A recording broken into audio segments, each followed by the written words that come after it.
वार होगा, विनाश होगा, इसमें कोई गुंजाइश नहीं, इसमें कोई करेक्शन नहीं होगा। पर बात ये, सारे मुस्लिम कंट्री और अमेरिका भारत का अर्थनीति को तोड़ने के लिए कोशिश करेंगे, वार भी करेंगे, बार बार धमकी देंगे और कई बार अटैक भी करेंगे, टेररिस्ट अटैक। 2 साल बड़ा क्रुशियल है, 26-27, जिस समय वार का समय चल रहा है। हाँ, भगवान अगर उसको टाल देंगे अलग बात है, पर शास्त्र के अनुसार 2026-27 में वार होगा। पर शास्त्र में लिखा है 26-27 तक ये पाकिस्तान के साथ वार होगा, और ये लिखा सब मिलके भारत के विरुद्ध में कार्य करेंगे, और बिना इंफॉर्मेशन में चाइना अटैक करेगा, बिना इंफॉर्मेशन में। हमारे साथ रसिया मजबूती के साथ खड़ा होगा, और रसिया भारत के साथ मिलके विदेशियों को जवाब देगा। रसिया के साथ जापान भी आ जाएगा, आगे आगे भारत की साथ विश्व के महाशक्ति भी मिलन होंगे, और भारत के साथ मिलके भी असुरों के साथ जो भारत विरोधी है उनके साथ भी लड़ाई करेंगे। इसीलिए ये लड़ाई अकेला लड़ाई नहीं है, ये लड़ाई साझा लड़ाई होगा। साझा लड़ाई में भारत के साथ कई महाशक्ति भी रहेंगे, जैसे जापान रहेगा, रसिया रहेगा, और सेकंड चरण में यानी द्वितीय चरण में फ्रांस जर्मन भी भारत के साथ सहयोग में आएंगे।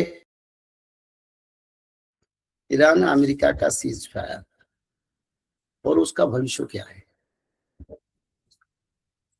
क्योंकि सभी मानव को इसके लिए जानकारी चाहिए, समय को समझना चाहिए, और समय को समझकर अपने कर्म का विचारधारा भी ऐसे विचारधारा में होना चाहिए। और आज सारा विश्व में ये सबसे बड़ा महत्वपूर्ण विषय है। तृतीय विश्व युद्ध से पहले ये जो कार्यक्रम चल रहा है, ये कार्यक्रम में जो सीज फायर अभी चल रहा है, इसका भविष्य क्या है? पहले से इसका विचार हमने किए थे। अमेरिका, इजराइल, ईरान के साथ कुछ समय वार चलेगा, वार का बाद सीज फायर होगा, गठबंधन भी होगा। तो अभी जो नेक्स्ट जो पर्याय है, नेक्स्ट पर्याय एक अरबियन संगठन मिडिल ईस्ट में और विश्व में जितने मुसलमान कंट्रीज है, 7 मुसलमान कंट्रीज का एकत्रीकरण का समय सन्निकट है। हाँ, बीच में भी 4-5 साल से चला है, पर ये समय एक निर्णायक समय की ओर आएगा, और पूरा गठबंधन संपूर्ण के कार्य की ओर संपन्नता भी आएगा। और ये जो सीज फायर हुआ है, इस सीज फायर के बाद आगे विश्व में और भी नई युद्ध फ्रंट भी खुलेगा।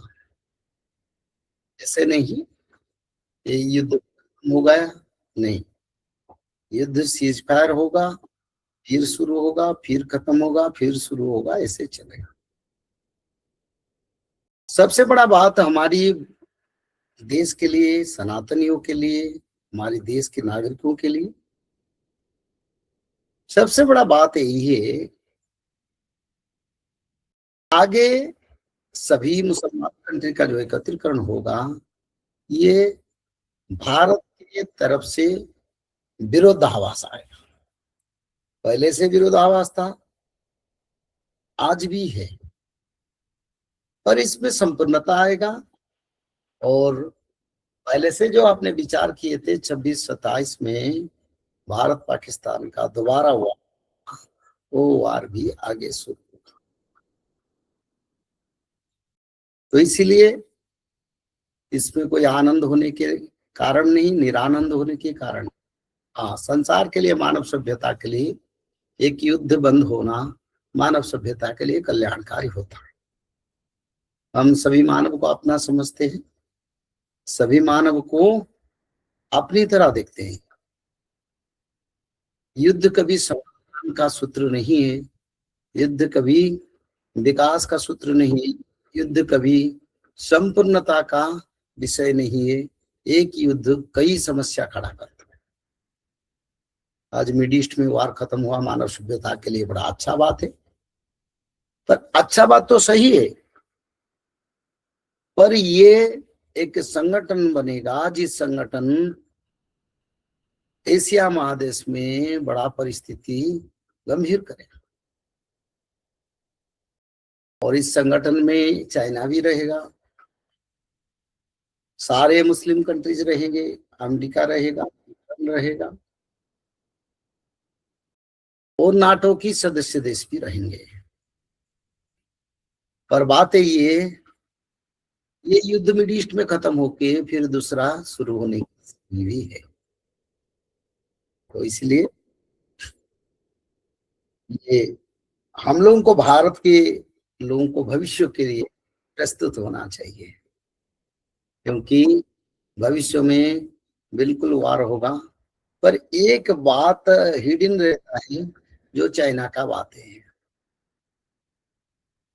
पर चाइना आज जितना विचार करता है, जितना उनका ओपिनियन से आगे, वो भी उनके साथ मिलके भारत के विरुद्ध में कार्य करेगा। तो इसीलिए सारे विश्व में बड़े बड़े देश जो चाहते हैं, अमेरिका जैसे देश चाहता है अपने मुट्ठी में सारा विश्व को रखेगा, ये संभव नहीं है, ना संभव होगा। क्योंकि जिस समय धर्म स्थापना का समय है, इस समय इसका क्या महत्व है। हाँ, युद्ध में सारा विश्व में बहुत बड़ा क्षति मानव सभ्यता का होगा। और भविष्य साथ लिखा है, मानव सभ्यता का आपद के लिए अमेरिका जिम्मेदारी है, और विश्व युद्ध का जो क्षेत्र बनेगा इसके लिए अमेरिका ही जिम्मेदारी है। तो इसी विचारधारा में युद्ध खत्म नहीं हुआ, समय खत्म नहीं हुआ, धर्म अधर्म का विचार खत्म नहीं हुआ है। इस समय पाप बहुत बढ़ गया, और पाप बढ़ने के कारण दुनिया में विनाशकारी सिचुएशन चलता है। पहले से जो विचार था अमेरिका ईरान फिर मिलेंगे, वो हो गया। और एक बात आता है, भारत के साथ पाकिस्तान का क्या वार होगा? बिल्कुल होगा। पर इस बार वार में सारे मुस्लिम कंट्रियों का, अमेरिका का पूरा समर्थन उनको प्राप्ति होगा। शास्त्र में लिखा है एक साथ चाइना भी वार करेगा, और ये समय इसी समय चल रहा है। तो इसीलिए हमारी सबसे बड़ा रक्षाकर्ता भगवान है। भगवान के सिवा भारत को कोई रक्षा नहीं कर सकता। भारत की रक्षा करता स्वयं भगवान है, जगन्नाथ है, कृष्ण है, राम है। तो इसीलिए जितने युद्ध हो, जितने विनाशकारी तत्व आए, उन्हीं शक्तियों को दो तरफ से लड़ाई करना पड़ेगा। एक तरफ से वो भौतिक तत्व से लड़ाई करेंगे, दूसरी तरफ से आध्यात्मिक तत्वों का लड़ाई को भी सामना करना पड़ेगा। आध्यात्मिक शक्ति भगवान के महाविष्णु की शक्ति, जो कल के भगवान की शक्ति। भौतिक शक्ति जो सरकारों का आर्मी, मिलिट्री है। दोनों शक्ति के साथ भारत विरोधियों को लड़ना पड़ेगा। जिस समय वो लड़ाई करेंगे भारत के साथ, उसी समय उनकी देश में प्राकृतिक आपद बड़ा बड़ा आपदा आएगा, नेचुरल डिजास्टर, उसको भी सामना करेंगे, हमारे साथ भी लड़ाई करेंगे। ज्यादा लड़ाई करेंगे तो भगवान के और प्रहार से अमेरिका जैसे देश प्राकृतिक लड़ाई में हार मानेंगे, क्योंकि वो आगे नहीं बढ़ पाएंगे। चाहे अर्थ हो, टेक्नोलॉजी हो, कोई काम नहीं करेगा। तो इसलिए भविष्य मालिका का एक फाइनल रिपोर्ट है। फाइनल रिपोर्ट क्या कहता है? फाइनल रिपोर्ट में आता है वार होगा, सब मुसलमान कंट्री भारत विरुद्ध में काम करेंगे, इसमें संदेह नहीं है। चाइना भारत विरुद्ध में काम करेगा, इसमें संदेह नहीं है। और भारत के ऊपर आगे कई बैनर लगाएंगे, इसको कई नियम लागू करेंगे ये मिलके परेशानी के लिए, और इसके लिए वो प्रस्तुति शुरू, क्योंकि वो चाहते हैं भारत की आर्थिक परिस्थिति को तोड़े, उसका बाद वार करें। तो इसीलिए इसको भी विचार में लेना चाहिए। भारत के ऊपर बहुत प्रकार वो नियम लगाएंगे भारत अर्थनीति को तोड़ने के लिए, पर खुद का अर्थनीति तोड़ेगा ही, उसको कोई नहीं रक्षा कर सकता। आध्यात्मिक लड़ाई में धर्म का विजय होता है, भौतिक लड़ाई में पापियों का विजय होता है। तो आध्यात्मिक लड़ाई भी शुरू हुआ है, और जो लोग गलत तरीका से अन्याय युद्ध करेंगे भारत के साथ, उनको भी सबक मिलेगा। सारे विश्व की जितने देश है, अभी भी समय है, अगर सनातन और भगवान के शरण में आएंगे, धर्म को अपनाएंगे, और सभी मानव सनातन धर्म के परंपरा, त्रिकाल संध्या, भागवत पठन, माधव नाम भजन, यज्ञ अनुष्ठान, ये सब करेंगे, तो मानव सभ्यता रक्षा हो सकता है। प्रश्न युद्ध से तो 10-20% अफेक्टेड होगा, मुख्य अफेक्टेड होगा प्राकृतिक प्रलय में, जो पंचभूत कराल समय आ रहा है। तो इसी समय फिर भी ये सबसे बड़ा विचारधारा है, ये भारत विरुद्ध में जिन जिन शक्तियों ने पिछले दिन में लड़े हैं, ना भारत में रह पाए, ना भारत को पराजय कर पाया, फिर भारत को छोड़ के जाना पड़ा। और इसी समय वो समय नहीं है, इस समय सत्ययुग का आगमन है। धर्म जहां पास, जिसका पास है उसका विजय होगा। हमारे देश में धर्म है, पुण्य है, पवित्रता है, भगवान है, देवताओं है, तो इस देश को वार होगा, विनाश होगा, इसमें कोई गुंजाइश नहीं, इसमें कोई करेक्शन नहीं होगा। पर बात है ये, सारे मुस्लिम कंट्री और अमेरिका भारत का अर्थनीति को तोड़ने के लिए कोशिश करेंगे, वार भी करेंगे, बार बार धमकी देंगे, और कई बार अटैक भी करेंगे, टेररिस्ट अटैक, इस सब कार्य चलेगा। फिर भी धर्म हमेशा शक्तिमान है, धर्म हमेशा सड़क है, धर्म हमेशा स्थित है, और धर्म को कोई नहीं तोड़ पाया। तो इसीलिए ये जो सीज फायर हमारी के लिए कोई नया संवाद नहीं, पर मानव सभ्यता के लिए बड़ा अच्छा बात है। मानव सभ्यता का रक्षा होना चाहिए। युद्ध के माध्यम में मानव सभ्यता, साधारण मानव का बहुत क्षति होता है, और ईरान में, मिडिल ईस्ट में बहुत साधारण मानव का क्षति हुआ। यह अन्याय है, और ये अन्याय करने वाले लोग फिर वही लोग साथ जुड़े हैं जो लोगों का क्षति किए। तो ऐसे लोग संसार में बहुत होंगे, पर धर्म कम होगा। धर्म को हमको पकड़ना है, धर्म के सिवा कोई रास्ता नहीं है। 2 साल बड़ा क्रुशियल है, 26-27, जिस समय वार का समय चल रहा है। हाँ, भगवान अगर उसको टाल देंगे अलग बात है, पर शास्त्र के अनुसार 2026-27 में वार होगा। पर भविष्य मालिका में लिखा है, एक बेला युद्ध जो बाकी है भगवान कल्कि के आदेश पर होगा। हाँ, उनका आदेश के विचारधारा शास्त्रों से सहमति हो सकता है, या शास्त्र से अलग हो सकता है, ये भगवान को पता, हमको पता नहीं।